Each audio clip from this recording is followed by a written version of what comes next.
Ambe au fola ni wakati na.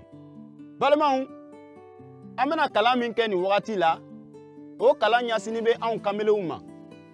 Ka kɛɲɛ ni furu ani furusà ko ye.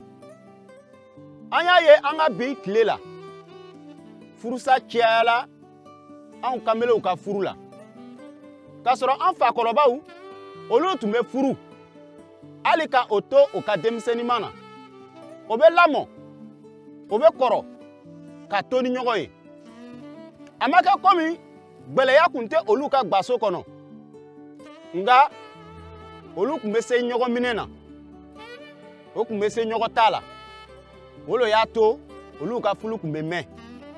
Nga anw bi kamelenw, mun kosɔn anw ka furu kɛla yo. Mɔgɔ min taara dileki kura san, n'a kɔrɔla, i b'a bɔ ka firi ka taa kuraman wɛrɛ san. An ka furu kɛla o cogoya la. An bɛ furu kɛ bi, an bɛ taa lamɛriw la. Ka tuguni, an bɛ jɛmɛw fɔ, ka dɔnbɛw kɛ, ka dumuniw kɛ. Kalo 2, kalo 3, i b'a mɛn ko o karisa ka furu sala. O furu sala fana, gbɛlɛya caman lo bɛ se ka bɔ a la. Nga sani an ka taa ɲɛfɛ, an y'a filɛ Bibili yɛrɛ bɛ mun fɔ furu ko la. Matthieu sura 19, a verset fɔlɔ fo ka se a verset 12 ma. Pharisiyɛnw nana Yesu ɲininka furusà ko la. Yala a ka ɲi ko cɛ ka furu sa wa? Yesu bɛ mun fɔ o ye? Yesu y'a fɔ o ye ko o kun man kan ko cɛ ka furu sa. Kamasɔrɔ Ala ye mɔgɔ 2 min tugu ɲɔgɔn la ka kɛ gbaso kelen ye, ka o kɛ farigolo kelen ye, ko o tigi o kun man kan ka fara ka bɔ ɲɔgɔn la. Mɔgɔ si man kan ka o fara ka bɔ ɲɔgɔn la. Nga an bɛ mun yira bi? Anw kamelenw, an ka furu tɛ mɛnna. An ka furu tɛ kɛla bada ye. Kan kelentigiya tɛ an ka furu la tuguni. An ka furu siginin don fɛn caman kan, nga a ma sigi Ala ɲɛsiranya kan. An ka furu sigila fɛn caman kan, a ma sigi Ala ka kuma kan.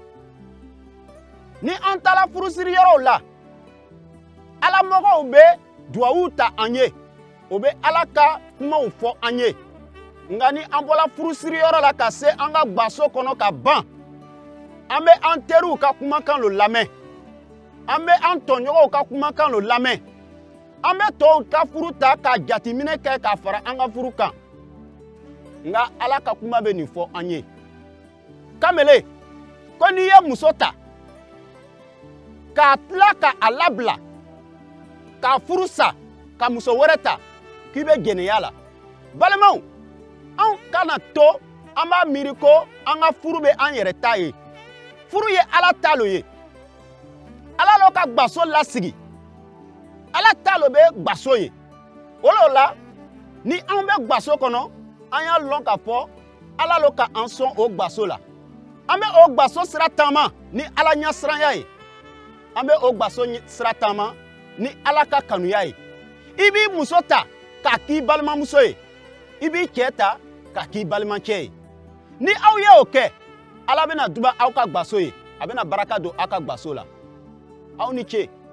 An ye jija ka o kɛ, an denw bɛna kɛ barakamanw ye. An bɛ aw fola Yesu Krista tɔgɔ la. An bɛna kɛ siɲɛ wɛrɛ. A ni ce.